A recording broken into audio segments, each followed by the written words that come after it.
Hello. Hey guys, what's up? We're going to be talking about the Spanish NLV again today. This is video number 2. Feel free to watch video number 1. Today we're going to be talking about the FBI background check. This is one of the things that were required from me from a very specific Spanish consulate, the San Francisco consulate. So step 1, what do? I go to the internet, I go to the FBI website, and I notice that they have an agreement with about 3 companies to do fingerprints for them. I recognize one of them because I've been fingerprinted a million times before, a company called Field Print. So I close that website. I go to the Field Print website and I look for locations where I can get fingerprinted. And lo and behold, one of them is in a place about 2 blocks from my house, and I run there all the time. So I go immediately. I go over there and I say, hey, I want to get fingerprinted. The guy says, no, you need an appointment. You just can't show up. I said, okay, great. And so I go back home. I go to the Field Print website, and he's correct. You need to open up an account with Field Print. You need to give them your information, your first name, last name, address. So there's a place on the website that asks you if you want to schedule. And I say yes, and I show them, they offer me the place right by my house, and sure enough, it's open. All time slots are available, any day, any time, because it's a tiny little shop in a shopping center. And what it is, it's kind of like Postal Annex. I don't know. It's a popular chain, a small shop where someone or a company is offering services. You can buy envelopes. You can get photocopies there. They have a machine there from Field Print if you need to get fingerprints. So anyway, I show back up the next day. Tell him, hey, I've got an appointment. He looks at my receipt, from the company. It says, yeah. So all this guy does is he gets your finger and, places on some glass, and then he presses send. So don't ask this guy any questions. He doesn't know what you're doing. He doesn't care. He gets paid by Field Print to hold someone's finger up to some glass and press a send button. That's all he does. So that's what we do. Put my fingers on glass, and then I drive home. Again, it's maybe 2 blocks from my house. And I get out, I go inside my house, and open up my laptop, and my laptop tells me that I've got an email waiting for me. And sure enough, I check my email, and there is an FBI background report that's there. Basically, it's an attachment, a PDF. And I look closely at the details, like, wow, that's super fast. Like, I was just there. And what mine shows is that, look, it's fast because I've never killed anyone. So there's nothing on my report. It's a clean. There's nothing to check. It's an empty file with my name. So I look at the times on it, and what the times tell me is that my report was available within 2 minutes of my finger touching the glass. And it also appeared that it took about 3 minutes for that report to travel around the world, float around the cloud, and make it into my inbox. So it's a total of 5 minutes from getting my fingers on glass to having something in my inbox. So what do I do with that PDF? Well, I take it off my inbox, and I put it on a USB drive, and I drive to FedEx Kinko's office, I think it's called. It's the place where you can get photocopies, and they can send stuff if you need for them to send stuff. So I purchase some things. I get 5 envelopes, I get 5 color copies of the FBI report. I get 5 copies of the application to have it apostilled, DS 4194 from the State Department.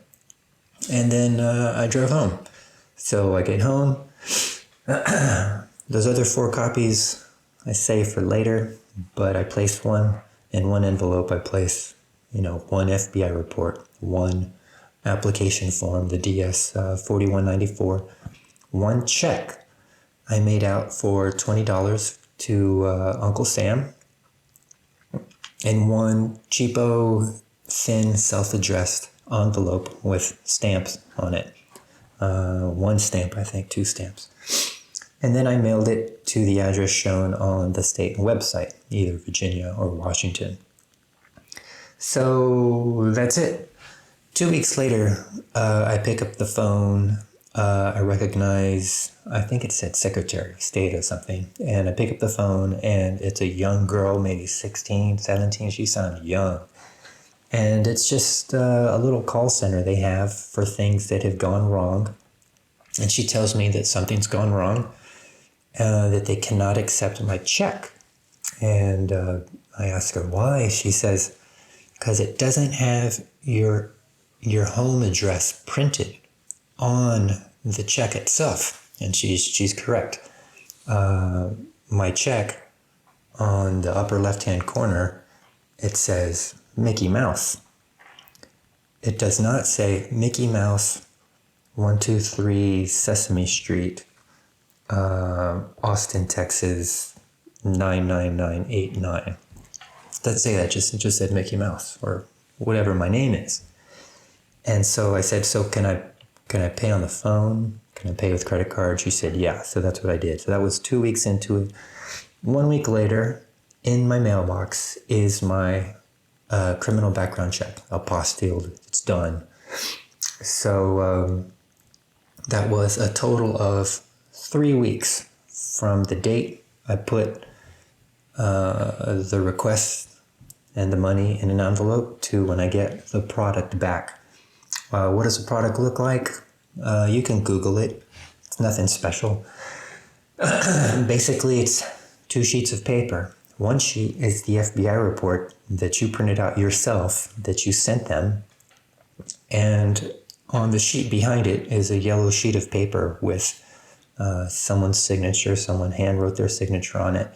And impressed into it is this big stamp, looks all fancy, on the date of this, blah, blah, blah, I certify, blah, blah, whatever. And the 2 documents, they're not stapled together, but they're bedazzled together. It's a weird. Both sheets have been penetrated and bound together with metal. I'll just say bedazzler. Google up bedazzler. It looks kind of fancy, I guess. Old school. I don't know. So let's back up again a little bit. Before I did a lot of research, I came to the idea that I needed to pay, or I wanted to pay, a company to help me with this. And so that was step 1 for me. I paid a company in Spain that offered to help me with the visa. I was not very impressed with the service. Eventually got done. So I'm probably not feeling comfortable advertising for them. And I don't want to say any name. I don't want to trash them because it's their business. But I felt that they were either slow to the point of being non-respondent and eventually producing a product that I needed to modify. And I don't know if I would use them again.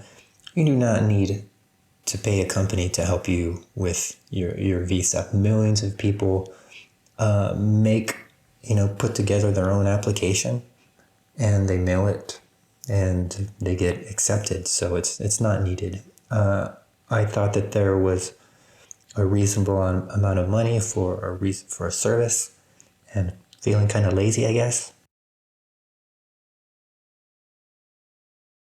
So, of course, step one is you send them money.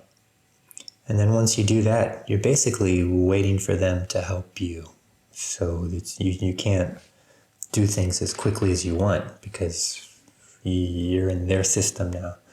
And I've got, I guess eventually I don't want to, lots of frustrations with them specifically. For example, just lots of things. You have to, and you already know this from watching other videos, you have to apply from your home country to a very specific consulate. Each consulate does things a little bit different. So what you can do is you can do what I did and pay some company and wait for them to find which consulate is you're going to have to deal with, and then wait for them to list out all of the items that are needed in your application. Or you can just go to the website yourself and look at the items. Each consulate has the items listed. So, just in general, I realize this, just like, when you go to McDonald's, you can place your order. Just because you placed your order doesn't mean they're helping you. They've got other customers, they've got other businesses, other clients. They're busy. They already have stuff that they're working on, stuff that's about to go out the door. They've got people behind you. You have to wait your turn if you go with a company. You have to wait. And anyway, let's just talk about this video is the FBI background check. I guess this is a different topic. So I'll get an email from them that says, "Did you get it? Did you get the background check?" That's it. They won't help you find the location where to get fingerprinted. They won't tell you where to mail it to. Like everything I just talked about, they're not going to do. They just ask for it. So what this company does, and I guess there's other companies do the same thing, they collect these documents. Basically, you send them to them. They make a small book, and then they mail that book to you. They do have some additional documents that they put in there, so they do help. And then once you've received it from them, then you mail it to the consulate. So in short, there are certain documents in your application that are valid for a small amount of time. So waiting a week or two for a company to answer a question with a yes or no, it's extremely frustrating. So by the time I'm ready to do the fingerprints, I'm aware of how slow they are. I'll call them my helper. I'm aware of how slow they are. So that's why I got so many copies of things. So every 2 weeks, I mail in a different application for the FBI apostilled. Why? Because it's only $20. And every 2 weeks in the mail, I get a fresh apostille with a new date on it, right? You've got a certain amount of time. So this is assuming that my helper, this company, they're going to screw things up. They're going to drop the ball. They're going to be too slow. I don't want to start over. Every 2 weeks, I've got a brand new one. I've got a new apostille. So that's one of the decisions I did is, every 2 weeks, new envelope in the mail. So, all right. So what do I do with the apostilled FBI report? I scan it and I send it to my helper. For me, there was like a week of silence. They send an email. Someone sends an email that says, "Did you send it?" I reply immediately, "Yes, I sent it." I wait 3 days, 4 days, and someone says, "Oh, okay, we got it. Cool." Eventually they claim they've got it. Very frustrating, but that's part of the process I went through. All right, we're going to wrap things up. My application, my little book that I sent was perfect. Nobody asked me for an interview. There were no phone calls, no text, no SMS, no WhatsApp. I received no contact and no instructions from the Spanish consulate. Absolutely nothing. I paid a Spanish company to mail me my NLV application. They sent me what they felt was my NLV application. It arrived in the mail.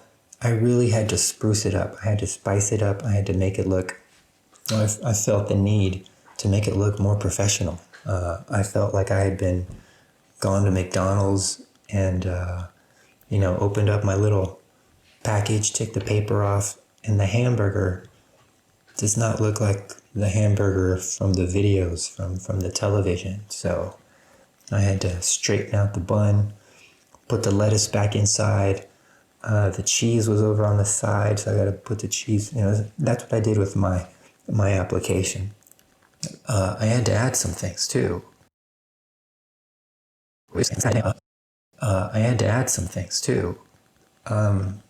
Just to make it look professional. That book, 252 pages, I then mailed. I actually had, maybe I'll make a video of that. I made a container for my book to mail it to the consulate because I could not find. There's actually lots of things to mention. The paper that we use in the United States, there are certain sizes that are standard. In Spain, this company in Spain, they have different sizes over there. So the physical papers that they send you through the mail are not the same dimensions as the paper that you have in the United States. So it looks weird. So their sheets of paper are slightly larger height-wise. But basically, how do you mail a heavy book to someone? I drove all over the place. I went to Google. I couldn't find it. Couldn't find anything. So I made my own. Where was I? So no contact. No one from the consulate emailed me that they had received anything. They do have a website that reports to have information for you, but I'm guessing that the person who designed it maybe designed their website in 1987, maybe 1988. Super clunky. Oh, and that could be another thing that I go into. This specific consulate, San Francisco, has contradictory text instructions. This website that supposedly lets you know what's going on misspelled words and actually has wrong information in it. It's they don't have, I don't think, an IT department. They don't care what's on their website, I don't think. It's matter of fact, the link, they send you a link and the link goes to nowhere. And I had to play around with some stuff, and I discovered that the link that they have on their website is off by one letter. And if you change this letter, it actually goes to where it needs to go. That's just poor web design, poor attention to detail. What am I talking about? Anyway, I got my NLV in 3 weeks. 3 weeks after the date, from the date it was mailed. In my next video, we're going to talk about another document that's needed for the non-lucrative visa from the San Francisco consulate that I just finished trashing. There's a lot of things we could potentially talk about that no other YouTuber is really talking about or has in the past. One of them is money. We need definitely, it weighs heavily on me. Banks, brokerage houses, financial institutions, money, things that you need to do in the United States before you step onto a plane. I have encountered several major problems with money, moving money around. I've resolved some. I'm still going through other issues that are probably avoidable. I bought a ticket. I got round trip tickets to New York City coming up for 2 days. And what's my agenda? Visit some financial institutions and fix things. Fix things. It's in general. I'll just say this: if you're in the United States and you're on your couch and you're watching TV or whatever, everything works. Everything works. There's lots of systems designed for you from American companies to work in America. It's so easy. But as soon as you're somewhere else, things don't work. Or sometimes they don't work. So we're going to tell you some stories that are not fun. All right, we're done.